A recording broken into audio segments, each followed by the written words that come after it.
नमस्कार, TG news में आप सभी का स्वागत है। मैं हूं ऋतु वर्मा। खबरों को विस्तार से देखने से पहले आइए नजर डालेंगे अभी तक की हेडलाइंस पर। विकसित भारत के निर्माण के लिए पूर्वी भारत का विकास जरूरी। नई दिल्ली में rising north east investors summit में बोले प्रधानमंत्री, कहा ईस्ट का मतलब एम्पावर, एक्ट, ट्रांसफॉर्मेशन।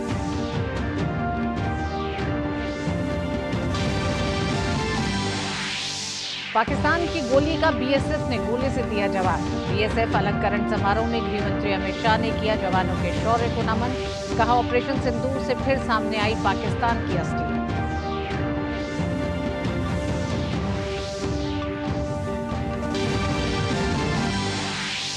भाजपा ने ऑपरेशन सिंदूर पर नेता प्रतिपक्ष राहुल गांधी के बयान को बताया गैर जिम्मेदाराना। कहा राहुल गांधी तय करें कि वो नेता प्रतिपक्ष हैं या निशाने पाकिस्तान। 140 करोड़ देशवासी प्रधानमंत्री मोदी के साथ।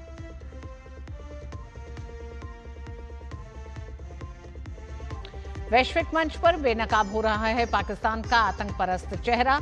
कनिमोजी के नेतृत्व में मॉस्को पहुंचा प्रतिनिधिमंडल। आतंकवाद के खिलाफ यूएई और जापान ने भारत का किया समर्थन।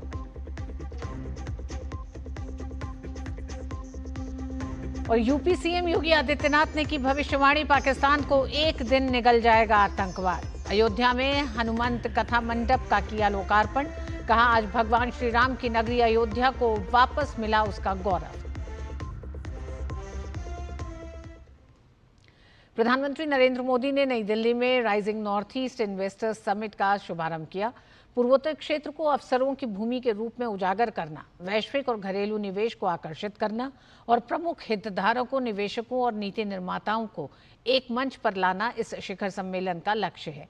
इस मौके पर प्रधानमंत्री नरेंद्र मोदी ने कहा कि विकसित भारत के निर्माण के लिए पूर्वी भारत का विकसित होना बहुत जरूरी है। उन्होंने नॉर्थ ईस्ट को पूर्वी भारत का सबसे अहम अंग बताया। उन्होंने कहा कि हमारे लिए ईस्ट का मतलब सिर्फ एक दिशा नहीं है, ईस्ट का मतलब है एम्पावर, एक्ट, स्ट्रेंथ और ट्रांसफॉर्म। पीएम ने कहा कि राइजिंग नॉर्थ ईस्ट सिर्फ इन्वेस्टर्स समिट नहीं है, बल्कि ये एक अभियान है। राइजिंग नॉर्थ ईस्ट सिर्फ इन्वेस्टर समिट नहीं है, यह एक मूवमेंट है, एक कॉल टू एक्शन है। भारत का भविष्य, नॉर्थ ईस्ट के उज्जवल भविष्य ही नई ऊंचाई पर पहुंचेगा। मुझे आप सभी बिजनेस लीडर्स पर पूरा भरोसा है। आइए एक साथ मिलकर भारत की अष्टलक्ष्मी को विकसित भारत की प्रेरणा बनाएं। और मुझे पूरा विश्वास है आज का ये सामूहिक प्रयास और आप सबका इससे जुड़ना, आपका उमंग, आपका कमिटमेंट आशा को विश्वास में बदल रहा है। प्रधानमंत्री नरेंद्र मोदी ने शांति और कानून व्यवस्था को किसी भी क्षेत्र के लिए, विकास के लिए सबसे जरूरी बताया। उन्होंने कहा कि एक समय था जब नॉर्थ ईस्ट के साथ बम और बंदूक का नाम जुड़ा था और इसका बहुत बड़ा नुकसान वहां के युवाओं को उठाना पड़ता था। उन्होंने कहा कि आज के समय में युवाओं को विकास की मुख्य धारा में आने का अवसर दिया गया है। किसी भी क्षेत्र के विकास के लिए सबसे जरूरी है शांति और कानून व्यवस्था। आतंकवाद हो या अशांति फैलाने वाले माओवादी, हमारी सरकार जीरो टॉलरेंस की नीति पर चलती है। एक समय था नॉर्थ ईस्ट कहते ही बम, बंदूक और ब्लॉकेड यही याद आता था। इसका बहुत बड़ा नुकसान वहां के युवाओं को उठाना पड़ा। उनके हाथों से अनगिनत मौके निकल गए। हमारा फोकस नॉर्थ ईस्ट के युवाओं के भविष्य पर है। इसलिए हमने एक के बाद एक शांति समझौते किए, युवाओं को विकास की मुख्य धारा में आने का अवसर दिया। पिछले 10-11 साल में 10,000 से ज्यादा युवाओं ने हथियार छोड़कर शांति का रास्ता चुना है। प्रधानमंत्री नरेंद्र मोदी ने नॉर्थ ईस्ट को ग्रोथ का फ्रंट रनर बताते हुए कहा कि जहां बुनियादी सुविधाएं अच्छी होती हैं, वहां पर्यटन बढ़ता है। उन्होंने बुनियादी ढांचे को विकास की पहली शर्त बताया। हम लुक ईस्ट से आगे बढ़कर एक्ट ईस्ट के मंत्र पर चले और इसी का परिणाम आज हम देख रहे हैं। एक समय था जब नॉर्थ ईस्ट को सिर्फ फ्रंटियर रीजन कहा जाता था। आज ये ग्रोथ का फ्रंट रनर बन रहा है। अच्छा इंफ्रास्ट्रक्चर टूरिज्म को अट्रैक्टिव बनाता है। जहां इंफ्रास्ट्रक्चर अच्छा होता है, वहां इन्वेस्टर्स को भी एक अलग कॉन्फिडेंस आता है।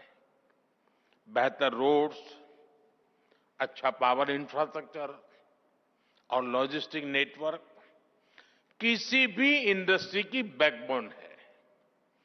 ट्रेड भी वहीं ग्रो करता है जहां सीमलेस कनेक्टिविटी हो, यानी बेहतर इंफ्रास्ट्रक्चर हर डेवलपमेंट की पहली शर्त है, उसका फाउंडेशन है। इसलिए हमने नॉर्थ ईस्ट में इंफ्रास्ट्रक्चर रिवॉल्यूशन शुरू किया है। लंबे समय तक नॉर्थ ईस्ट अभाव में रहा, लेकिन अब north east land of opportunities बन रहा है।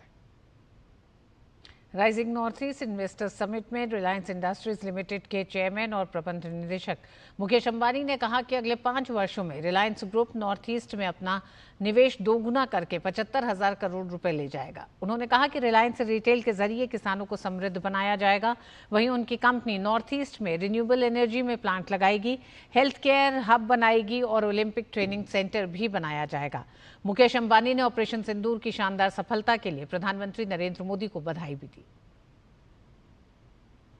The Northeast is not just rising, but to my mind, it is roaring. I make 6 commitments to the Chief Ministers of Arunachal Pradesh, Assam, Manipur, Meghalaya, Mizoram, Nagaland, Sikkim, and Tripura. First, Reliance has invested up around rupees 30,000 crores in the region in the past 40 years. In the next 5 years, we will more than double our investments with our target at 75,000 crores. Rising north east summit में उद्योगपति हर्षवर्धन ने कहा कि north east में पर्यटन की असीम संभावनाएं हैं। पहले वह इंफ्रास्ट्रक्चर अच्छा नहीं था, लेकिन बीते वर्षों में काफी काम हुआ है। उन्होंने कहा कि उनकी कंपनी नॉर्थ ईस्ट में अपने निवेश को 3 से 4,000 करोड़ तक और बढ़ाएगी। Really remarkable how the Prime Minister has identified this as a shortcoming. In the last 10 years, we have seen remarkable progress in infrastructure, in development, and now we can literally see that Northeast is not just rising, it has already risen and it can rise far, far ahead. Rising north east summit में Vedanta group के chairman Anil Agarwal ने कहा कि north east जिस गति से आगे बढ़ रहा है, उसकी किसी ने कल्पना भी नहीं की थी। उन्होंने कहा कि नॉर्थ ईस्ट में जमीन के ऊपर और जमीन के नीचे जबरदस्त भंडार हैं, वहीं पर्यटन के भी अपार अवसर हैं। नॉर्थ ईस्ट में जमीन के ऊपर और जमीन के नीचे इकोनॉमिक के जबरदस्त पोटेंशियल भंडार हैं। चाय, फ्लावर, फ्रूट, वेजिटेबल और क्या क्या चीजें हैं जो नॉर्थ ईस्ट में रोज नई नई चीजें उभर के आ रही हैं। टूरिज्म का इससे बड़ा हब दुनिया में और कोई नहीं हो सकता है। पहली डिस्कवरी ऑयल की 160 साल पहले डिगबॉय में हुई। ये मेगा बेसिन है। मेगा बेसिन वर्ल्ड में 20-25 मेगा बेसिन है जिसमें कि ऑयल का, गैस का भंडार है। कम से कम 70-80 हजार करोड़ रुपए का निवेश ऑयल एंड गैस में, natural resources, graphite, rare earth, इन सब एरिया में लगाएंगे। सबसे ज्यादा आगे बढ़ के हम लोग इसमें काम करेंगे। उधर देश की सीमाओं की सुरक्षा में अद्वितीय योगदान देने वाले सीमा सुरक्षा बल के जांबाज जवानों को सम्मानित करने के लिए 22वां बीएसएफ अलंकरण समारोह का आयोजन किया गया। कार्यक्रम में केंद्रीय गृह मंत्री अमित शाह ने जवानों को सम्मानित किया। अलंकरण समारोह को संबोधित करते हुए गृह मंत्री अमित शाह ने कहा कि अन्याय के खिलाफ लड़ने में बीएसएफ कितनी बहादुरी के साथ मोर्चा ले सकती है, उसका एक बहुत उत्कृष्ट उदाहरण 1971 की लड़ाई में दे दिया था। 65 की स्थापना के बाद 1971 के हम पर थोपे गए युद्ध में बीएसएफ के जवानों ने जो वीरता दिखाई, जो योगदान दिया, उसको ना भारत कभी भूल सकता है, ना कभी बांग्लादेश ने भूलना चाहिए। बांग्लादेश के सृजन में बीएसएफ की बहुत बड़ी भूमिका रही और अन्याय के खिलाफ लड़ने में बीएसएफ कितनी बहादुरी के साथ मोर्चा ले सकती है, इसका एक बहुत उत्कृष्ट उदाहरण 71 की लड़ाई में सेना के साथ कंधे से कंधा मिलाकर अपनी भूमिका निभाई तब सामने आया। गृहमंत्री अमित शाह ने कहा कि प्रधानमंत्री की दृढ़ राजनीतिक इच्छा शक्ति, खुफिया एजेंसियों की सटीक जानकारी और सेना की मारक क्षमता के अद्भुत प्रदर्शन से ऑपरेशन सिंदूर बना है। ऑपरेशन सिंदूर ये हमारे प्रधानमंत्री की दृढ़ राजनीतिक इच्छा शक्ति, हमारी सूचना एकत्रित करने वाली संस्थाओं की सटीक सूचना और सेना का मारक क्षमता का अद्भुत प्रदर्शन, ये तीनों मिलता है तब ऑपरेशन सिंदूर बनता है। हमारा देश पाक प्रेरित आतंकवाद का सामना कर रहा है। सालों तक कई बड़ी बड़ी घटनाएं पाकिस्तान ने की, मगर इसका जवाब, उचित जवाब नहीं दिया गया। 2014 में नरेंद्र मोदी जी प्रधानमंत्री बने, भारतीय जनता पार्टी के नेतृत्व वाली सरकार बनी और सबसे पहला बड़ा हमला उरी में हमारे जवानों पर किया और हमने सर्जिकल स्ट्राइक कर पहली बार आतंकी ठिकानों में घुसकर आतंकवादियों को जवाब देने का काम उरी के बाद तुरंत किया। जेडीयू सांसद संजय कुमार झा के नेतृत्व में सर्वदलीय प्रतिनिधिमंडल जापान के दौरे पर है। प्रतिनिधिमंडल ने टोक्यो में एलडीपी मुख्यालय में जापान के पूर्व रक्षा मंत्री मिनोरू किहारा और एलडीपी के अंतर्राष्ट्रीय ब्यूरो की महानिदेशक शिनाको त्सुचिया से मुलाकात की। इस दौरान जापानी नेता ने आतंकवाद के खिलाफ भारत को पूर्ण समर्थन देने की बात की। जेडीयू सांसद संजय कुमार झा के नेतृत्व में सर्वदलीय प्रतिनिधिमंडल ने जापान की लिबरल डेमोक्रेटिक पार्टी के आतंकवाद निरोध पर अनुसंधान आयोग के कार्यवाहक अध्यक्ष और जापान के पूर्व न्याय मंत्री यासुहिरो हनाशी से मुलाकात की। इस दौरान आतंकवाद के सभी रूपों के खिलाफ भारत के एकीकृत और दृढ़ रुख पर प्रकाश डाला गया। दोनों पक्षों ने आतंकवाद के प्रति जीरो टॉलरेंस की नीति पर भी जोर दिया। पाकिस्तान प्रायोजित आतंकवाद को उजागर करने के लिए सर्वदलीय प्रतिनिधिमंडल के एक सदस्य और भाजपा सांसद बृजलाल ने कहा कि जापान ने भारत के आतंकवाद के खिलाफ लड़ाई को समझा है। उन्होंने बताया कि भारत एक शांतिप्रिय देश है, लेकिन अगर पाकिस्तान ने हमला किया तो प्रधानमंत्री नरेंद्र मोदी का यह नया भारत आतंकवादी ठिकानों को बर्बाद कर देगा और उसके प्रायोजकों को भी नहीं छोड़ेंगे। यहाँ के लोगों ने जो भारत का फाइट अगेंस्ट टेररिज्म है उसको सपोर्ट किया।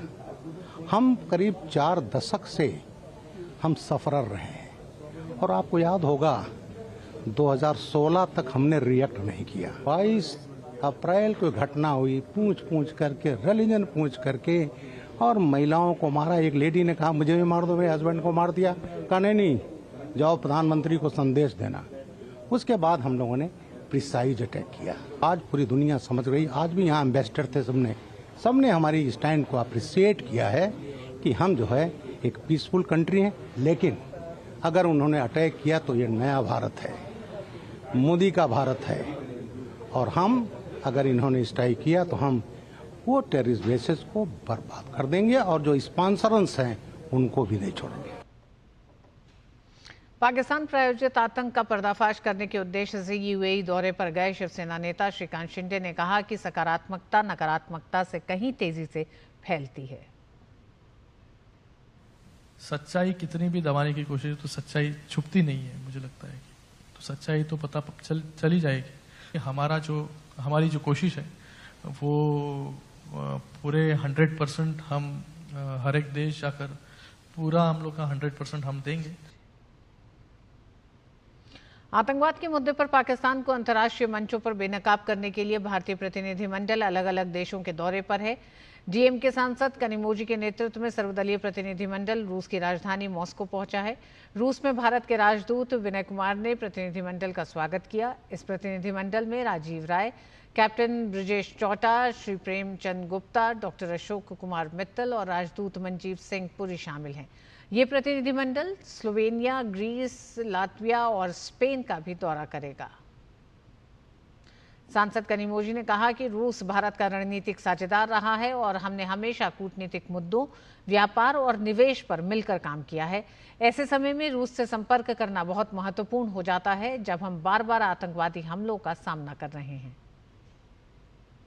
Russia has been a strategic partner and we've always worked together on diplomatic issues when it comes to trade and the heads of our states have always worked together when it comes to important issues, whether it's of global importance. It becomes very important at this point to reach out to Russia when we have been facing terror attacks time and again. And we've lost 26 lives in India.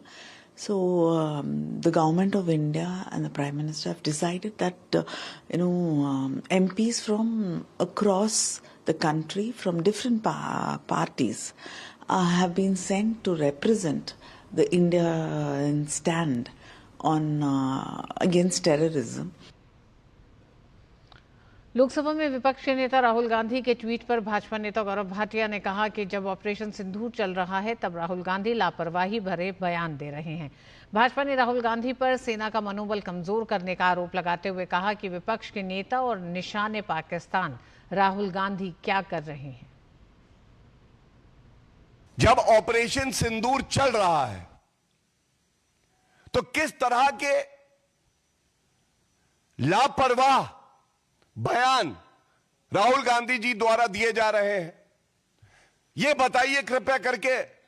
भारतीय वायुसेना के कितने jet गिरे हैं? राहुल गांधी जो कि पाकिस्तान से बातचीत करने में लगता है ज्यादा व्यस्त है कि कैसे भारत को कमजोर किया जाए। पाकिस्तान खुद कबूल रहा है कि हमारी वीर सेना ने 9 टेररिस्ट लॉन्चिंग पैड को ध्वस्त किया, 11 पाकिस्तानी एयरबेसेस को नष्ट किया। मरियम नवाज स्वयं कह रही हैं कि पाकिस्तान को ऐसा झटका लगा है जिससे वो चरमरा गया है। इस वक्त नेता प्रतिपक्ष राहुल गांधी निशाने पाकिस्तान क्या कर रहे हैं? आगामी मॉनसून से पहले दिल्ली के अलग अलग इलाकों में नालों की साफ सफाई की जा रही है ताकि किसी भी तरह की जलभराव की स्थिति से निपटा जा सके। हमारे संवाददाता मुकेश शुक्ला ने दिल्ली में चल रहे सफाई अभियान का जायजा लिया। आगामी मॉनसून को लेकर के दिल्ली सरकार एक बार फिर से तैयार है और इस बार की भारतीय जनता पार्टी की सरकार दिल्ली में किसी भी जल भराव की स्थिति से निपटने के लिए पहले से ही एक्शन मोड में दिखाई दे रही है और उसके मद्देनज़र जगह जगह बड़े बड़े नालों की साफ सफाई की जा रही है। उसके अंदर मौजूद गार और जो भी कचरा है उसको निकाल करके वहाँ पर प्रॉपर फ्लो बनाया जा रहा है ताकि जल भराव की किसी भी स्थिति से निपटा जा सके। साथ ही साथ यमुना की साफ सफाई को लेकर के एक बड़ी बैठक हुई गृह मंत्री अमित शाह और दिल्ली के मुख्यमंत्री रेखा गुप्ता के बीच।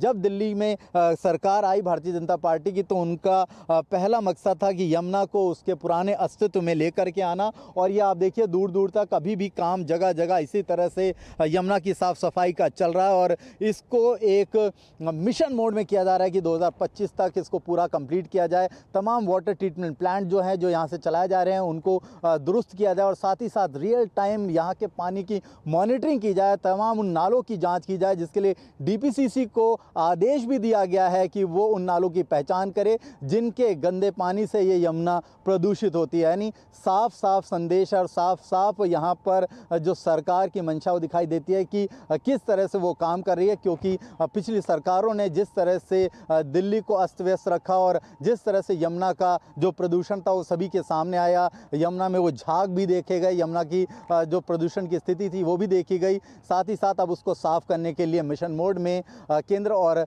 राज्य की सरकार लगी हुई है। कैमरा मनोज के साथ में मुकेश शुक्ला, DD न्यूज़ दिल्ली। अयोध्या धाम स्थित श्री राम जन्मभूमि मंदिर में 3 जून से राम दरबार सहित दूसरे नवनिर्मित देव प्रतिमाओं की प्राण प्रतिष्ठा की जाएगी। भगवान राम, उनके भ्राता लक्ष्मण, मां सीता, हनुमान जी की प्रतिमाएं आज मंदिर परिसर में पहुंच रही हैं।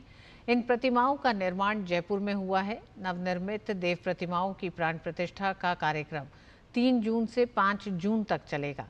इसी के साथ मुख्य मंदिर का निर्माण कार्य पूरा हो जाएगा, जबकि दूसरे रखरखाव के काम जारी रहेंगे।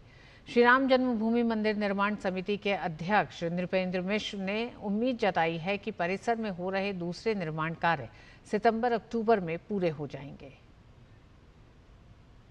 जयपुर से चला है, आज किसी भी समय परिसर के अंदर भगवान राम, उनके भ्राता सीता जी और हनुमान जी की मूर्तियां प्रथम तल पर पहुंचा दी जाएंगी। जो धार्मिक कार्यक्रम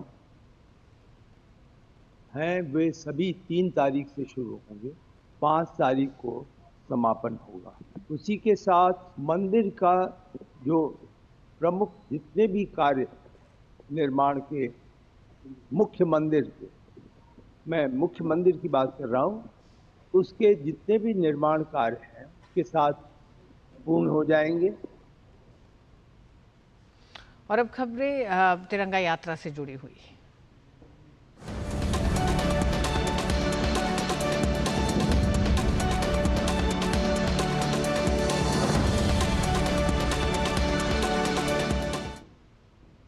ऑपरेशन सिंदूर की सफलता से हर भारतीय का मस्तिष्क गर्व से ऊंचा है। देश की सेना के सम्मान में देश भर में तिरंगा यात्राओं का आयोजन किया जा रहा है। इसी क्रम में राजस्थान के बांसवाड़ा जिला मुख्यालय पर तिरंगा यात्रा निकाली गई, जिसमें लोग हाथ में तिरंगा लिए भारतीय सेना के सम्मान में सड़कों पर उतरे। तिरंगा यात्रा कुशलबाग मैदान के पास से शुरू हुई, जो गांधी मूर्ति, पिपली चौक बाजार, कलेक्ट्री, MG चौराहा होते हुए विभिन्न मार्गों से होते हुए निकाली गई। तिरंगा यात्रा में जिले भर के पूर्व सैनिकों का सम्मान और अभिनंदन किया गया। तिरंगा यात्रा में बांसवाड़ा के स्थानीय निवासी, प्रबुद्धजन, स्काउट गाइड, स्कूली छात्र बढ़ चढ़कर शामिल हुए।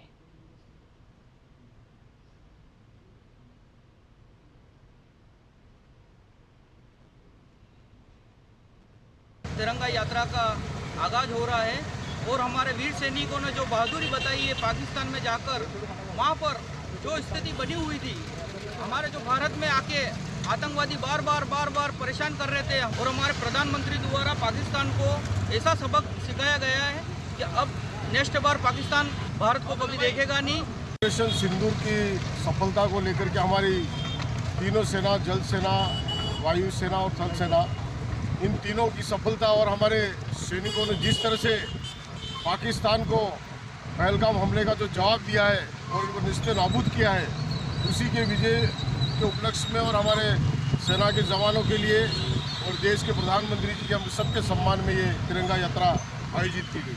हमारे सैनिकों ने बहादुरी से जिस तरीके से वहाँ पर जो आतंकवादियों के अड्डों को ध्वस्त किया, वहाँ सेना के बंकरों को ध्वस्त किया और जो कुछ भी हमारी सेना कर सकती थी बिना जनहानि के, इतना बड़ा युद्ध जीत करके भारत ने एक विश्व में अपना नाम ऊंचा किया है। इंडियन प्रीमियर लीग में आज रॉयल चैलेंजर्स बेंगलुरु का सामना सनराइजर्स हैदराबाद से होगा। ये मैच लखनऊ में खेला जाएगा। आरसीबी की टीम 12 मैच में 17 अंक के साथ अंक तालिका में दूसरे स्थान पर है। आरसीबी की कोशिश रहेगी कि ये मैच जीतकर शीर्ष पर जगह बनाए। वहीं सनराइजर्स की टीम 9 अंक के साथ 8वें स्थान पर है और प्लेऑफ की दौड़ से बाहर हो चुकी है। सनराइजर्स जीत के साथ आरसीबी का समीकरण बिगाड़ने की कोशिश करेगी।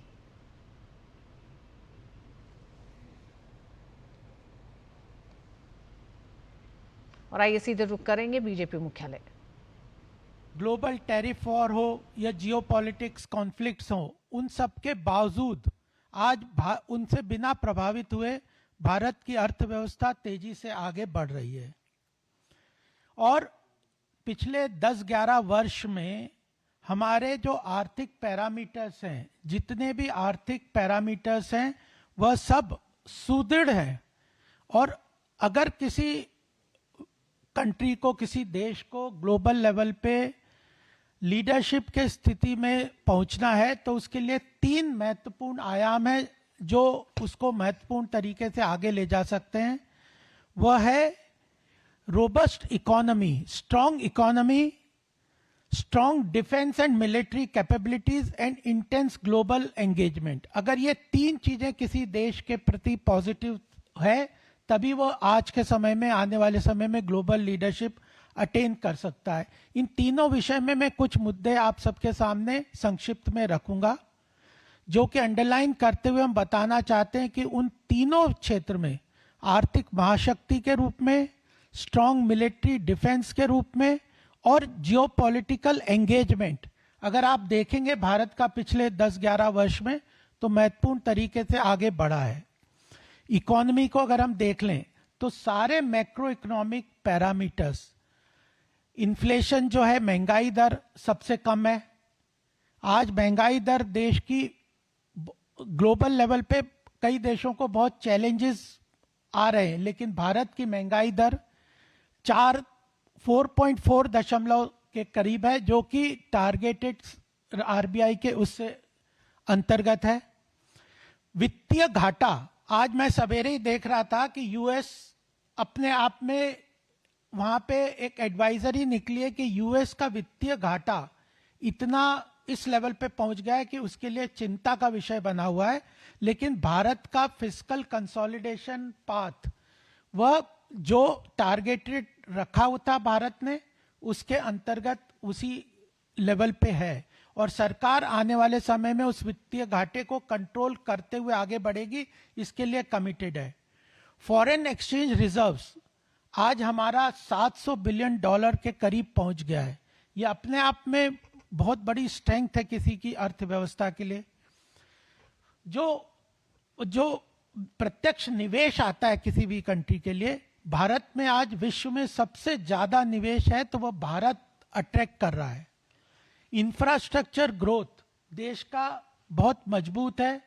हर वर्ष पिछले वर्ष के बजट में भी लगभग 11,11,000 करोड़ का निवेश इंफ्रास्ट्रक्चर डेवलपमेंट के लिए सरकार कंटिन्यूअसली करती आ रही है और हर साल ये बढ़ रहा है। इसी के कारण हम देखते हैं कि सड़क है, रेल है, एयरवेज है, ब्रिजेस है, इन सब क्षेत्रों में बहुत अच्छा तरीके से देश की जो आधारभूत संरचना है वो मजबूत हो रही है। और डिजिटल पब्लिक इंफ्रास्ट्रक्चर, आज G20 का जब यहाँ पे भारत ने जो समिट हुआ था, उसके अंदर एक भारत का एक बहुत महत्वपूर्ण तरीके से कंट्रीब्यूशन ग्लोबल लेवल पे रिकॉग्नाइज किया था। वह सोशल वेलफेयर स्कीम को जिस तरह से डायरेक्ट बेनिफिट ट्रांसफर के माध्यम से सरकार, मोदी जी की सरकार जिस तरह से जन कल्याणकारी योजनाओं को डिलीवर करने में सफल हुई है, वो अपने आप में एग्जाम्पलरी और ग्लोबल लेवल पे उसको रिकॉग्नाइज किया जा रहा है। कैपिटल मार्केट हमारा, आज कई देशों में कैपिटल मार्केट मंदी की आड़ में अटका हुआ है, लेकिन हमारा कैपिटल मार्केट तेजी से आगे बढ़ रहा है। और अगर एक समय था 2014 के पहले अगर हम देखें तो पब्लिक सेक्टर अंडरटेकिंग्स को लायबिलिटी माना जाता था सरकार का। आज जितनी भी पब्लिक सेक्टर अंडरटेकिंग्स है, उन सब का अगर मार्केट परफॉर्मेंस देखें, उनका कैपेक्स इन्वेस्टमेंट देखें, उनकी प्रॉफिटेबिलिटी देखें, तो यह सब बहुत अच्छी तरह से स्ट्रक्चरली बहुत स्ट्रांग हो गई है। Banking sector, public sector undertaking, oil, defence और भी जितने भी जो पब्लिक सेक्टर अंडरटेकिंग है वो सब बहुत अच्छी तरह परफॉर्म कर रहे हैं। तो हमारी इकोनॉमी के जो मैक्रो इकोनॉमिक पैरामीटर्स हैं, जो स्ट्रेंथ किसी देश की ग्लोबल लीडरशिप के लिए पिलर है एक महत्वपूर्ण, उसमें बहुत अच्छी तरह से मजबूत तरीके से स्थापित हो गया है। दूसरा, अभी ऑपरेशन सिंदूर हुआ, पाकिस्तान के साथ कॉन्फ्लिक्ट हुआ, अगर वहां पे भी देखें तो हमारी डिफेंस कैपेबिलिटी ने ग्लोबल लेवल पे एक अपनी पहचान बनाई है।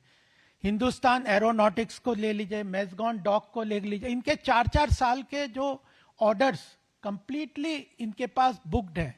हमारे डिफेंस कैपेबिलिटी, ब्रह्मोस को देख लीजिए और भी तेजस एयरप्लेन को देख लीजिए, तो ग्लोबल लेवल पे मिलिट्री स्ट्रेंथ जो दूसरा पिलर है किसी की देश को मजबूत स्थिति में लाने के लिए, वह भी बहुत अच्छी तरह से ग्लोबल लेवल पे हमने अपनी पहचान बनाई है। और तीसरा जो पिलर है किसी देश की ग्लोबल लीडरशिप के लिए, वह है इंटेंस ग्लोबल एंगेजमेंट। आप वैश्विक स्तर पे ग्लोबल कंट्रीज से, विश्व की जो ताकतवर कंट्रीज हैं या विश्व की जो मजबूत देश है, उनके साथ आप लोगों का किस तरह का संबंध है, यह डिफाइन करता है। उसमें आप देख लीजिए कि अमेरिका के साथ हमारे संबंध बहुत अच्छे हैं, यूरोपियन कंट्रीज के साथ बहुत अच्छे बन रहे हैं। G20 का अभी हमने जो समिट किया था, उसने ब्रांड इंडिया के इमेज को वर्ल्ड प्लेटफॉर्म पे बहुत अच्छी तरह से स्थापित किया है। अभी यूक्रेन रशिया का वॉर हुआ था, उसमें प्रधानमंत्री मोदी जी का एक स्टेटमेंट था, this is not an era of war, it was a strong statement. उन्होंने यूक्रेन रशिया को दोनों को एक साथ वहां पे मिलके बात करके यह बात कही कि this is not an era of war which was echoed globally. यह और हमारे जो फॉरेन मिनिस्टर है एस जयशंकर जी ने यूरोपियन नेशंस को यह कहा कि आप प्रीच तो करते हैं but don't preach what you don't practice. कई विषय पे उन्होंने स्पष्ट रूप से उनको यह अपना आगाह किया है, और यह इनर विजन और inner clarity of strength country के तभी यह हो सकता है। ग्लोबल आउटरीच को अगर हम देख लें तो जितने भी प्लेटफॉर्म्स हैं, चाहे क्वेड, आज ग्लोबल लेवल पे कई महत्वपूर्ण प्लेटफॉर्म्स हैं जिनके ऊपर कंट्रीज का डिवीजन हो जाता है, कोई इसका मेंबर है, कोई किसी का मेंबर है, लेकिन क्वेड को देख लीजिए, Russia, America, Australia, Japan, Bharat उसका सदस्य है। वर्ल्ड इकोनॉमिक फोरम में आज भारत को काफी स्ट्रांगली रिकॉग्नाइज किया जाता है। OECD कंट्रीज के साथ हमारे G7, G20 कंट्रीज के साथ बहुत अच्छे संबंध है। सार्क कंट्रीज में भारत अच्छी लीडरशिप कर रहा है। ब्रिक्स के अंदर भारत बहुत महत्वपूर्ण योगदान कर रहा है। और इवन चाइना का SCO जो है, संघाई कोऑपरेशन ऑर्गेनाइजेशन, कोऑपरेटिव ऑर्गेनाइजेशन, उसके साथ भी भारत के बहुत अच्छे संबंध हैं। जो 3 पिलर मैंने बताए भारत के को ग्लोबल लीडरशिप में स्टैब्लिश करने के लिए, तीनों बहुत अच्छी तरह से स्टैब्लिश्ड हैं। Robust economy, strong defence and military capabilities and intense global engagement, यह तीनों अच्छी तरह से स्थापित हैं। और इसी के आधार पर जब हम कहते हैं कि भारत विकसित भारत की लक्ष्य को आगे बढ़ने के लिए प्रधानमंत्री का आह्वान है, तो उसकी तरफ भारत तेजी से बढ़ रहा है।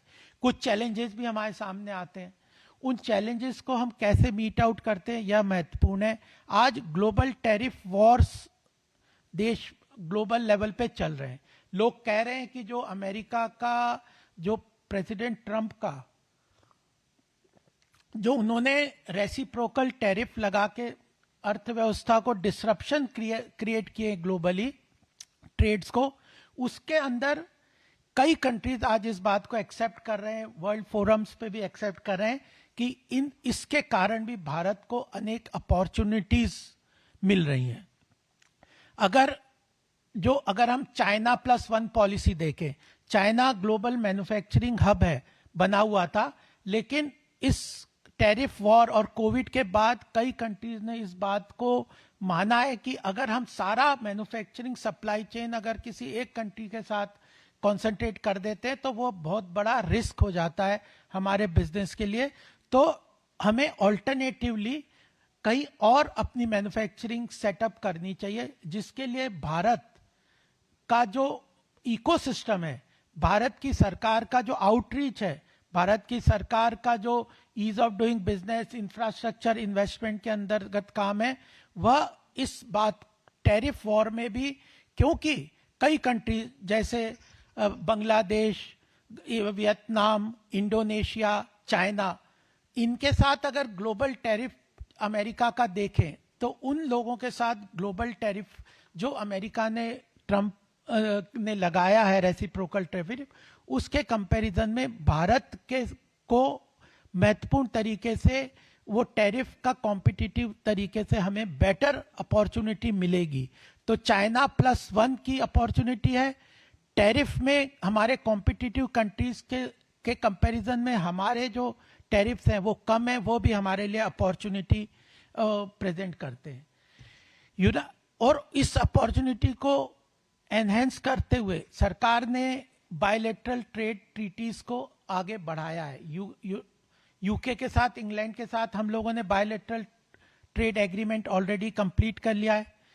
इंटरिम ट्रीटी यूएस के साथ जो 90 डेज का जो विंडो यूएस ने प्रोवाइड किया है कि आप बायलैटरल ट्रीटी हमारे साथ कर लें तो हम जो रेसिप्रोकल टैरिफ लगाने की जो बात है उसको हम एक्सटेंड कर देंगे। तो उसके अंदर भी भारत अपने इंटरेस्ट को वॉच करते हुए हमारी textile industries, leather industries, footwear industries, ऐसी सब इंडस्ट्रीज का इंटरेस्ट ध्यान में रखते हुए bilateral trade treaties UK, European countries, Australia, USA, इन सब के साथ बायलैटरल ट्रीटी कर रही है ताकि हमारी मैन्युफैक्चरिंग सेक्टर को नए नए आयाम, बाजार मिले, हमें एक्सपोर्ट को बढ़ावा मिल सके। इस सब के लिए भी सरकार महत्वपूर्ण तरीके से काम कर रही है।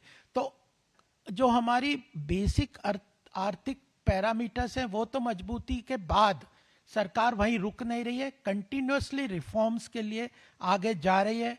बायलैटरल जो ट्रेड एग्रीमेंट्स हैं वो एक महत्वपूर्ण हमारे व्यापार को, मैन्युफैक्चरिंग सेक्टर को, एक्सपोर्ट को बढ़ावा देने का काम करेंगे और इस चीज को भी सरकार पूरी तरह से ध्यान में रख रही है। जैसा मैंने बताया था कि जो डिफेंस का है, जो डिफेंस की मजबूती हमारी तो अच्छी तरह से आगे चल रही है। डिफेंस इंडस्ट्री में एक समय था कि 90% हमारा जो डिफेंस रिक्वायरमेंट था वो हम इंपोर्ट करते थे। आज मोर देन 65% ऑफ हमारा जो डिफेंस रिक्वायरमेंट है वो डोमेस्टिकली हम प्रोक्योर कर रहे हैं। इसके कारण हमारा प्राइवेट सेक्टर डिफेंस बहुत अच्छी तरह से आगे बढ़ रहा है। गवर्नमेंट की पीएसयूज भी जो डिफेंस सेक्टर में काम कर रही है वह बहुत मजबूती से और उनकी आर्थिक संपन्नता अच्छी तरह से चल रही है और ग्लोबल लेवल पे हमारा डिफेंस का भी एक्सपोर्ट भी बढ़ता जा रहा है। कई लोगों को ये चिंता है कि जो हमारा कॉन्फ्लिक्ट अभी पाकिस्तान से हुआ है, ऑपरेशन सिंदूर के बाद, क्या इसका हमारी अर्थव्यवस्था पर नकारात्मक प्रभाव पड़ेगा? या हम लोगों का बिल्कुल स्पष्ट आप लोगों को बताना यहाँ पे बताना चाहते हैं कि जो नेगेटिव इम्पैक्ट है इसका आर्थिक व्यवस्था पे, हमारी देश की अर्थव्यवस्था पे बिल्कुल नेगेटिव इम्पैक्ट नहीं पड़ेगा, क्योंकि जो आर्थिक रूप से हमारा बहुत बड़ा ट्रेड और इकोनॉमिक रिलेशन पाकिस्तान से कभी नहीं रहा है। तो इसका नेगेटिव इम्पैक्ट, नकारात्मक जो प्रभाव है भारत पे इसका नहीं पड़ेगा। पाकिस्तान को, जैसे कल प्रधानमंत्री जी ने कहा कि पाकिस्तान की जो अर्थव्यवस्था है को पूरी तरह से हम नष्ट भ्रष्ट कर देंगे। उसने अगर टेररिज्म को नहीं रोका तो उस बात को हमें ध्यान में रखना चाहिए कि जो डिफेंस इंडस्ट्री तो मजबूत हो ही रही है, साथ में इस कॉन्फ्लिक्ट का कोई नेगेटिव इकोनॉमिक इम्पैक्ट हमारे ऊपर नहीं पड़ेगा। मैं कुछ रिपोर्ट्स आपके सामने जो देश की मजबूत स्थिति को रखते हुए अभी पीछे आई है वह भी आपके सामने रख दूंगा। डिटेल्स में आप जा सकते हैं आपको, लेकिन सबसे महत्वपूर्ण जो रिपोर्ट अभी आई है वो है आरबीआई की रिपोर्ट है। आरबीआई ने मई के समय में, मई बुलेटिन में बताया है कि हमारी अर्थव्यवस्था, हमारी देश की आर्थिक स्थिति बहुत अच्छी तरह से मजबूत है। क्यों? क्योंकि हमारी पूरी जो मैन्युफैक्चरिंग सेक्टर है या जो आर्थिक इकोसिस्टम है वह डोमेस्टिक मार्केट से, हमारा बहुत बड़ा डोमेस्टिक मार्केट कंजम्पशन है, डोमेस्टिक कंजम्पशन पे हम डिपेंड करते हैं। हम ग्लोबल एक्सपोर्ट मार्केट पे उतना हमारी अर्थव्यवस्था मैन्युफैक्चरिंग सेक्टर डिपेंड नहीं करती। हमारा जो गवर्नमेंट का, अगर देश की अर्थव्यवस्था में एक बहुत बड़ा कंट्रीब्यूशन होता है कि सरकारी खर्च कैसा है, इंफ्रास्ट्रक्चर पे खर्च कैसा है, उनका वेरियस जन कल्याणकारी योजनाओं में कैसा खर्च है, स्टेट्स को किस तरह से वह ज़्यादा से ज़्यादा सहयोग राशि प्रदान करते हैं टैक्स कलेक्शन के रिसोर्सेज के माध्यम से, उसमें गवर्नमेंट स्पेंडिंग भी बहुत अच्छी तरह से तेजी से आगे बढ़ रही है। सर्विस सेक्टर ग्लोबली भारत का बहुत मजबूत है और बहुत अच्छी तरह से प्रोग्रेस कर रहा है। अभी एक रिपोर्ट आई है HSBC की कंपोजिट PMI इंडेक्स, जिसमें सर्विस सेक्टर और मैन्युफैक्चरिंग सेक्टर का आपस में ग्रोथ के लेवल पे, एक्सपेंशनरी लेवल पे आगे बढ़ रही है या वह कॉन्स्ट्रिक्ट कर रही है, उसके बारे में कल ही एक रिपोर्ट आई है। तो उसने कहा है कि HSBC composite manufacturing and service index जो है वह 61.2 है, यानी एक्सपेंशनरी मोड में सर्विस सेक्टर भी बढ़ रहा है, मैन्युफैक्चरिंग सेक्टर भी बढ़ रहा है। अगर 50 से ऊपर ये होता है तो देश का मैन्युफैक्चरिंग सेक्टर, सर्विस सेक्टर बढ़ रहा है। तो वह, और वहीं मैन्युफैक्चरिंग सेक्टर की जो फिगर है वो 58.3 है।